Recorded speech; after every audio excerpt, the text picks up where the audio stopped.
안녕하세요, 소장입니다. 오늘은 여러분께 제주도 서귀포시 남어읍 태흥리에 있는 단독주택을 소개해 드리겠습니다. 이 물건은 건물 면적이 30평이나 됨에도 불구하고 가격이 2,800만원 정도밖에 되지 않는데 그 원인과 대처 방법에 대해 말씀드리겠습니다.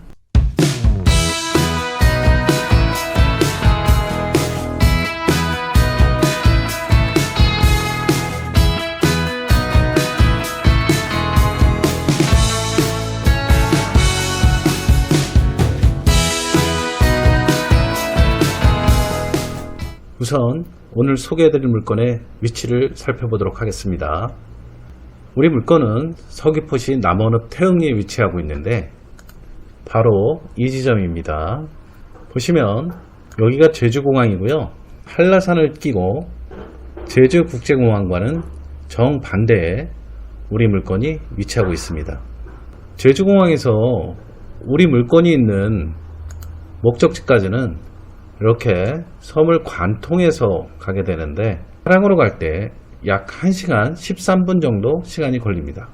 이곳이 우리 물건지인데 서귀포시 남어읍 태흥리입니다. 우리 물건지에서 직선거리로 약 한 800m 정도 가까이에 흥산초등학교가 위치하고 있고요. 4km 정도 떨어진 아래쪽으로 내려가면 남원중학교, 거기도 역시 초등학교가 있고요. 읍사무소가 있고 하나로마트 등이 위치하고 있습니다. 생활에 관한 기반시설은 다 갖추고 있어서 생활하는 데는 전혀 불편함은 없을 것 같습니다. 그럼 오늘 물건의 사진을 한번 보시도록 할게요. 물건지 사진을 확대해 보도록 하겠습니다. 지금 동그라미 치고 있는 부분, 이 부분이 저희 물건지가 있는 위치가 되겠습니다. 위성에서 봤을 때 해안도로에서 얼마 안 떨어져 있는 것을 알 수 있습니다. 그럼 해안로에서 우리 물건지까지 가는 길을 한번 알아보도록 하겠습니다. 사진을 확대해 보도록 할게요.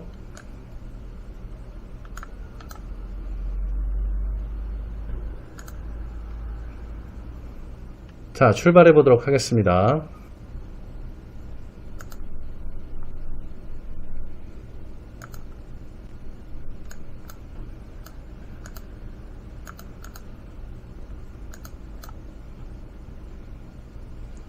자, 드디어 도착했네요. 이곳이 우리의 물건지입니다. 우리 물건지에서 해안로까지의 거리는 총 169m이고요. 도보로는 2분 거리입니다. 물건을 전면에서 보면 이런 모습이고요. 이 두 개의 물건 중에 우리의 물건은 동그라미 친 부분이 되겠습니다. 다음 사진은 우리 물건지의 지적도상 위치를 보여주고 있습니다. 이 사진은 해안로에서 바다를 바라본 사진입니다. 제주 바다는 언제 보아도 아름답네요.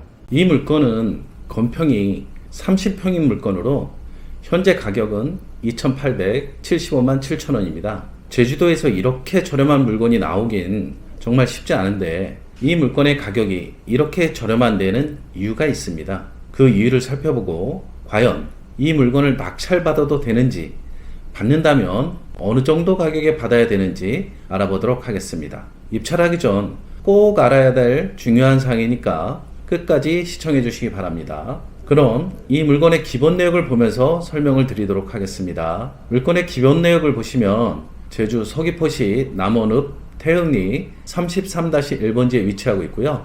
대장상 용도는 단독주택입니다. 이 물건의 감정가는 4,108만 2천원이고 건물의 면적은 29.4평입니다.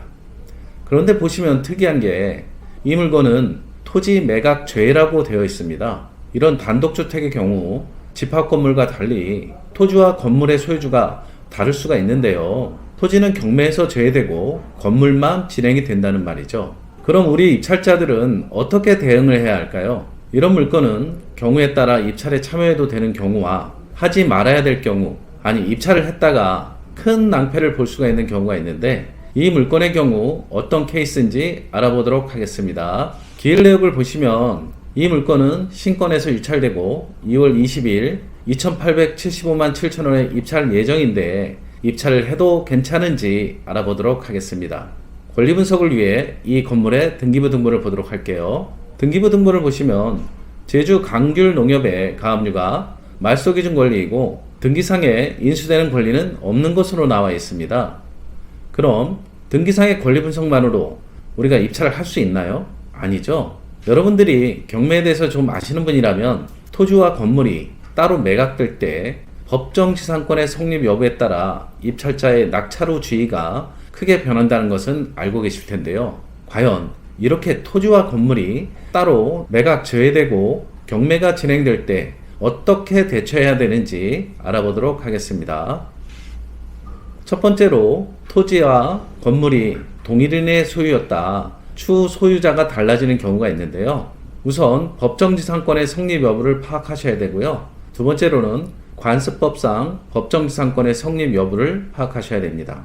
이번 물건의 경우 등기부 등본을 보시면 건물의 경우 별이 있는 칸이 보이시죠? 2001년 8월 6일 강모 씨가 건물의 소유권 보존 등기를 하였습니다. 그런데 토지 등기부를 보면 건물이 보존 등기된 2001년에 토지의 소유주는 김모 씨로 토지와 건물의 소유주가 처음부터 달랐습니다. 이 말인 즉슨 법정지상권이나 관습법상 법정지상권의 기본 전제를 만족하지 못하므로 성립 자체가 불가하다는 말입니다. 매각물건 명세서를 보셔도 별표 있는데 보이시죠? 보시면 매각에 따라 설정된 것으로 보는 지상권의 개요하고 해당 사항 없음 이렇게 되어 있습니다. 경매에서 법정지상권이 성립하면 건물을 소유주는 최대 30년간 사용에 대한 권리가 있고 또한 내 물건을 토지주에게 사달라고 요구할 수 있는 지상물 매수 청구권이 성립하는데 이 물건의 경우에는 건물을 낙찰받고 법정지상권은 성립하지 않는 것으로 판단됩니다. 두 번째로 처음부터 토지와 건물의 소유자가 다를 경우로 나누어서 판단을 해야 됩니다. 우선 건물 소유주가 토지의 지상권을 설정하고 건축 후 소유권을 등기를 한 경우와 그리고 건물 소유주가 토지 소유주와 토지 임대차 계약이나 토지 사용권의 승낙 후 건축 후 소유권 등기를 한 경우로 나눠서 생각해야 됩니다. 아까 건물과 토지 등기부 등본에서 보았듯이 이 물건은 처음부터 토지와 건물의 소유주가 다른 경우이므로 어떤 형태에 속하는지 파악을 해야 합니다. 첫 번째로 건물 소유주가 토지의 지상권을 설정하고 건축을 한 후 소유권 등기를 한 경우 경락으로 낙찰을 받은 자도 지상권의 존속기간 동안 지상권의 계약갱신 청구권과 이를 원하지 않을 시 지상물에 대한 매수 청구권을 토지 소유자에게 청구할 수 있지만 토지 등기부 등본을 다 살펴봐도 건물 소유자 명의의 지상권 설정은 찾아볼 수 없습니다. 그렇다면 이 건물은 토지 소유자와 계약에 의해 지상 건물을 신축한 후 임차인 명의의 건물을 보존 등기했다는 것인데 이런 경우에는 건물이 경매가 진행되어 제3자가 낙찰을 받는 경우 이는 채권 계약이므로 토지 소유자는 낙찰자인 제3자와는 아무런 상관이 없고 따라서 지상권도 성립이 안 되고 권리의 승계 대상도 아니므로 낙찰자는 토지주에게 대항할 수 없고 토지주의 손해배상과 철거소송에서 패하게 돼 건물은 철거될 수밖에 없는 상황이므로 이 물건의 경우 낙찰자는 토지주에게 대항할 수 없는 상황이 되겠습니다. 그러므로 이 물건은 낙찰을 받으면 안 되는 것입니다. 지금까지 서귀포시 남원읍에 토지가 매각에서 제외된 단독주택에 대해 알아봤는데요. 이렇게 경매 물건을 보다 보면 토지와 건물이 따로 매각되는 일들이 자주 있습니다. 지상권과 법정지상권을 이해 못한 채 접근했다가는 큰 낭패를 볼 수도 있으니 항상 조심하시기 바랍니다. 시청해주셔서 감사드리고요. 지금까지 경매발전소 소장이었습니다. 감사합니다.